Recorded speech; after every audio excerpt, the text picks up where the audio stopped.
अनुमंडल पदाधिकारी पुपरी के ऑफिस का यह वीडियो पिछले 2 दिन से खूब वायरल हो रहा है। वीडियो में आप साफ देख सकते हैं किस तरह से हाथापाई किया जा रहा है और अभद्र गाली का प्रयोग किया जा रहा है और अंत में जूता निकालने तक का भी नौबत आ जाता है। जूता निकालने वाले शख्स के बारे में बताया जा रहा है कि DCLR ललित कुमार है। कैमरा के पीछे से बोल रहे शख्स के बारे में बताया जा रहा है सुशील कुमार चौधरी है, जो पुपरी के इंडियन गैस एजेंसी के मालिक है। आइए हम जानते हैं DCLR साहब से कि आखिर पूरा मामला क्या है और अंत में SDO साहब के भी प्रतिक्रिया जानेंगे। उससे पहले पूरा यह वायरल वीडियो देख लीजिए।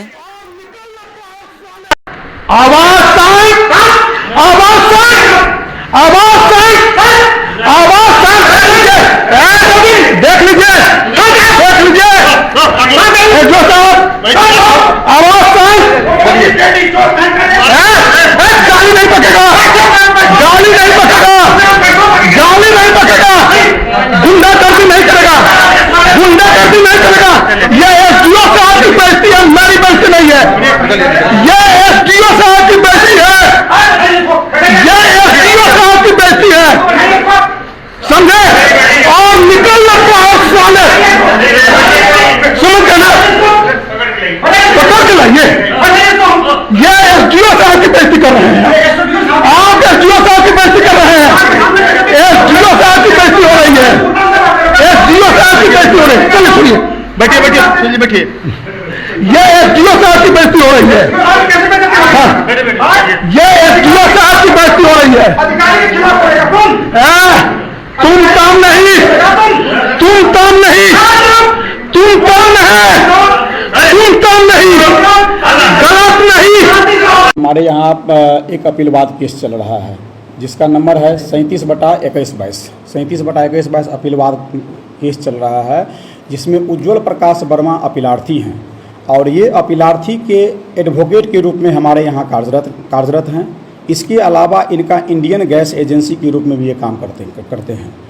अब ये जो दाखिल खारिज जो अंचल अधिकारी के यहाँ से रिजेक्ट हुआ है उसके विरुद्ध हमारे यहाँ आए हैं और ये जो ज़मीन है वो पूर्णतः विवादित है। इस ज़मीन पर पहले भी FIR दर्ज हो चुकी है जो कि थाना में अभी अंडर पेंडिंग है।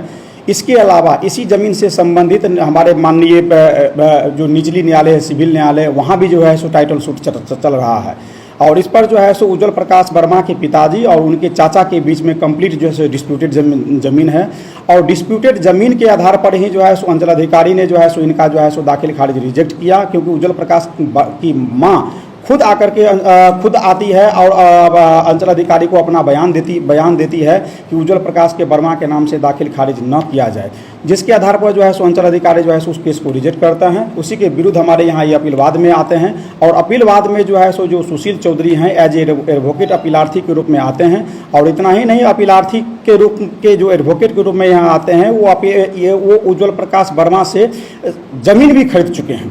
तो इनका दोनों पर्पस है, एक एडवोकेट के रूप में भी काम कर रहे हैं और एक जो है सो उस व्यक्ति से ज़मीन खरीद करके अपना हित साधना चाह रहे हैं। अब ये चाह रहे हैं कि किसी भी तरह से जो है सो आनन फानन में हो या विभिन्न तरह के दबाव डाल करके जो है सो अपने पक्ष में आदेश करवाना चाह रहे हैं और जिसके लिए ये विभिन्न प्रकार के हथकंडा अपनाते हैं। कभी SP साहब को आवेदन देते हैं, कभी हमारे DM साहब को आवेदन देते हैं, कभी विजिलेंस को आवेदन देते हैं। माने ये चाहते हैं कि किसी भी तरह से जो विवादित ज़मीन है वो किसी भी तरह से जो है सो उसके फेवर में आदेश हो जाए, ताकि आनन फानन में और विभिन्न तरह से उस ज़मीन पर जो है सो हथकंडा अपना सके। इससे पहले भी ये व्यक्ति जो है सो विवादित ज़मीन ही खरीदने के चक्कर में और भी ज़मीन पुपरी में खरीदा है जो कि पूर्णतः विवादित है, जो कि जिस पर स्कूल भी चल रहा था, इसका जो कि विवाद के कारण ही स्कूल भी बंद हुआ है। और हमको छोड़िए, हमसे पहले भी ये कई अधिकारियों पर केस ये दर्ज करवा चुके हैं। इससे पहले यहाँ के CO पर दर्ज करवा चुके हैं, DSP पे ये मुकदमा दर्ज करा चुके हैं, जो पूर्व के पदाधिकारी है उनसे ये दर्ज करा चुके हैं। तो इनका एक मोटो है, एक पेशा है कि माने पेशा है कि जो विवादित ज़मीन है पुपरी का उसको जो है सो आनन फानन में या पौने रेट पर खरीद किया जाए और जो पदाधिकारी हैं यहाँ पर उसको जैसे भी हो बाय हुक्स और बाय क्रुक्स जो है उस पर दबाव बना करके अपने पक्ष में आदेश पारित किया जाए।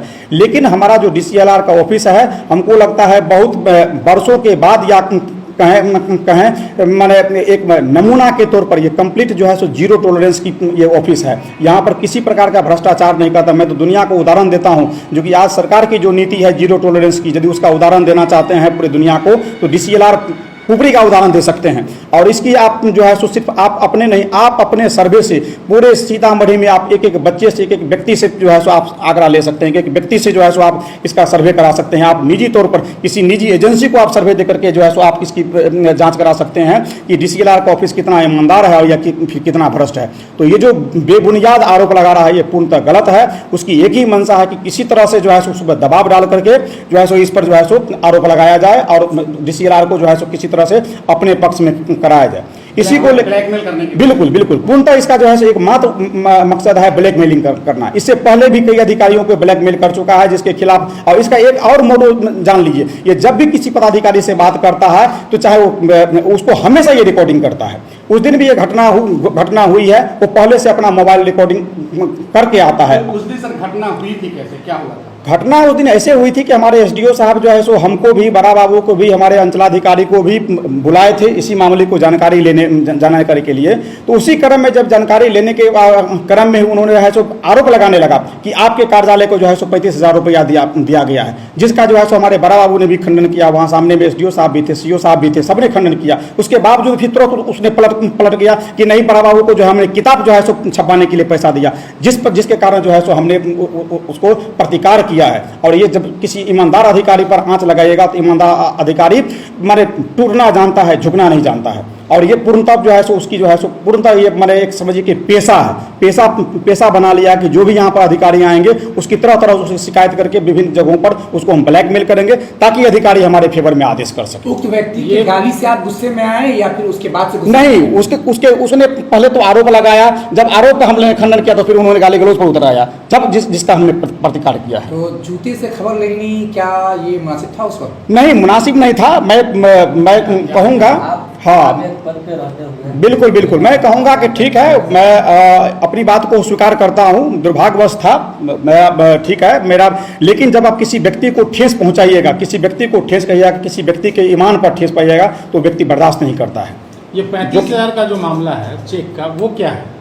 35,000 का चेक है। हमारे जो बड़ा बाबू है वो जो कि पहले से बचपन से यहाँ कोयली गांव है बगल में, जो कि कोयली गांव में बड़ा बाबू रहते हैं, आए हैं। और आज से नहीं, बड़ा बाबू को हमको लगता है कि बचपन से ही सुशील चौधरी के साथ संबंध है। ये आपस में दोनों का दोस्ताना संबंध है। हमारे बड़ा बाबू जो है अपने बेटा के मुंडन पर सुशील कुमार चौधरी को न्योता देते हैं और सुशील कुमार चौधरी वहाँ जाते हैं। 2100 रुपया बाकायदा वो चुमाउन भी देते हैं। इनकी इतनी दोस्ती है। उसी में अपने बेटे के मुंडन पर बड़ा बाबू ने उनसे 35,000 रुपया कर्ज लिया है, जिसको उन्होंने रियासत चेक के माध्यम से जो है लौटाए हैं। जब चेक के माध्यम से लौटाया है तो सुशील कुमार चौधरी ने फर्जी तरीके से अपने हैंडराइटिंग में उज्जवल प्रकाश वर्मा का जो है नाम लिख करके वो पैसा का चेक भजाया है। जो उज्जवल प्रकाश वही है जिसका मामला चल रहा है? जी बिल्कुल, उज्जवल प्रकाश वर्मा वही है जिसका हमारे यहाँ मामला चल रहा है, जो कि हमारे केस में अपीलार्थी है, जिससे हमारे बड़ा बाबू का कोई लेना देना नहीं है।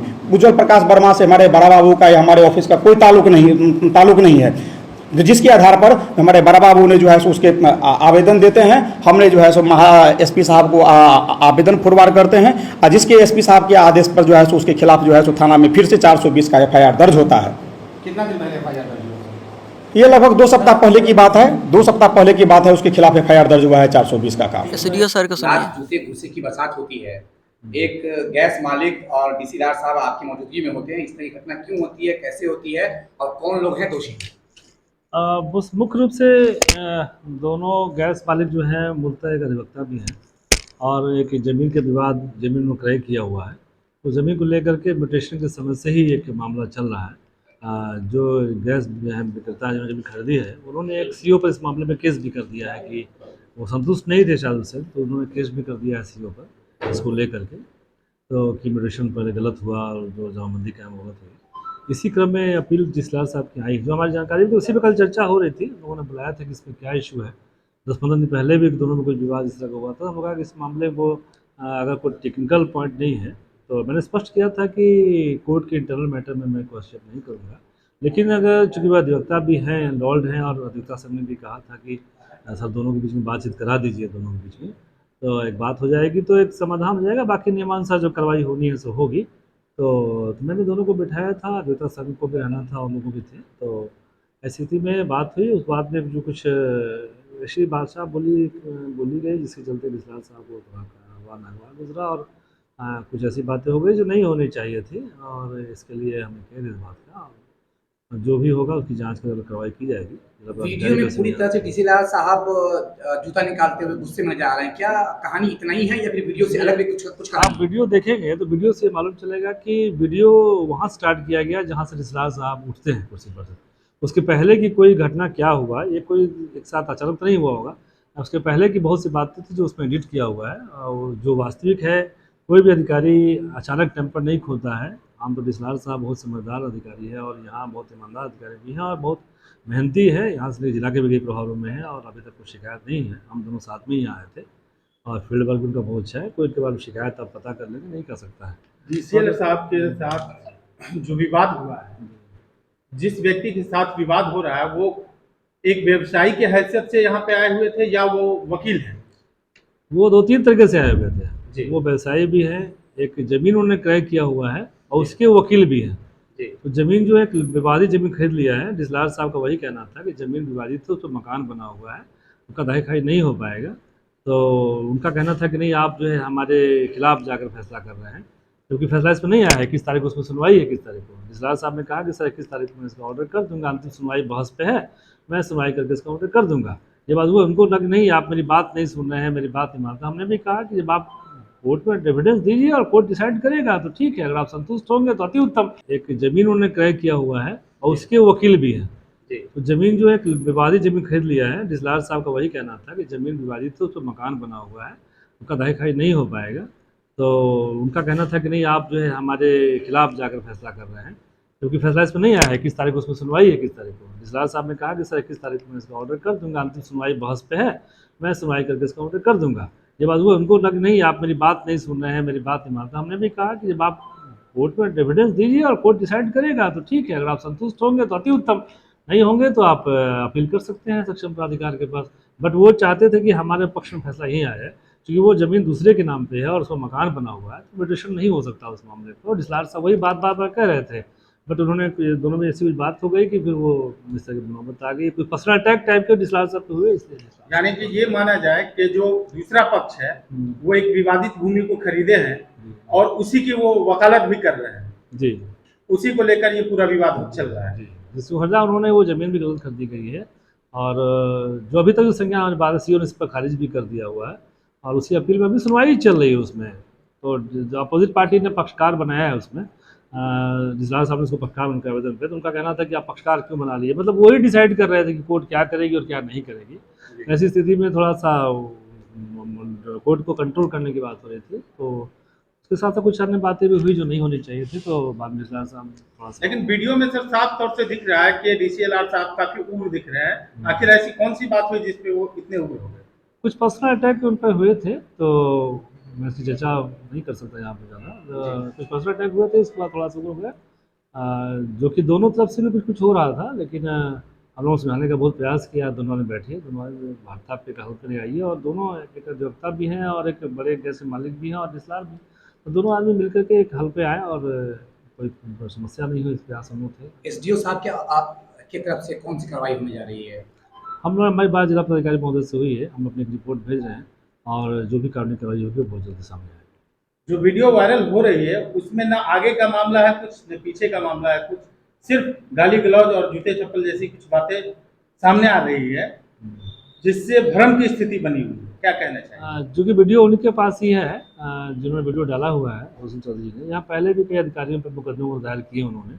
पूरा पुपरी उनके बारे में जानता है कि अपनी बात मनवाने का तरीका उनका तो अलग टाइप का है। तो इस कारण से अधिकारी लोग पर्दा करते हैं चीज़ों से कि हम लोग इनसे दूर रहें, और जो नियमानुकूल कार्रवाई कर दें। तो लेकिन उन्होंने जो वीडियो डाला है उन्हीं के पास है, उन्होंने कितना कट किया है, टेम्परिंग किया है, कितना कट किया, तो वो बेहतर बता सकते हैं, क्योंकि हमारे पास वो वीडियो नहीं है।